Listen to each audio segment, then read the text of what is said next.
In today's video, I'm going to explain how to recover a deleted plan in Microsoft Planner and what you can actually do if a plan gets removed. Let's start with something important.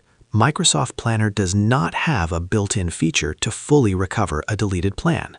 So if a plan is deleted, it's usually gone permanently.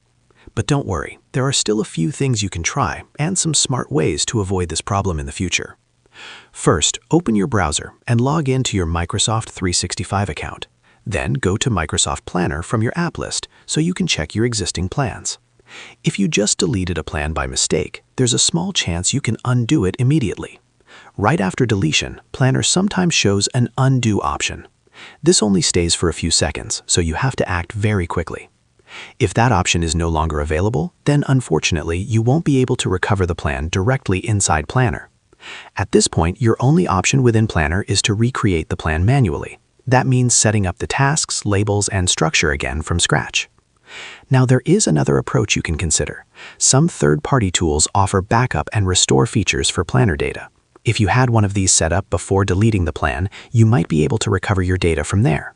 However, this only works if backups were already enabled before the deletion happened. So the best strategy here is prevention.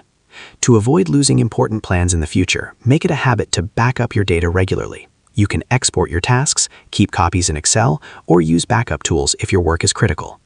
Also, be extra careful when deleting plans, especially if you're working in a team environment. Taking a few seconds to double-check before deleting can save you a lot of time later. So while recovering a deleted plan in Microsoft Planner isn't always possible, understanding these options can help you stay prepared and avoid data loss. And that's how you handle and prevent deleted plans in Microsoft Planner. Share this video and subscribe for more helpful tutorials.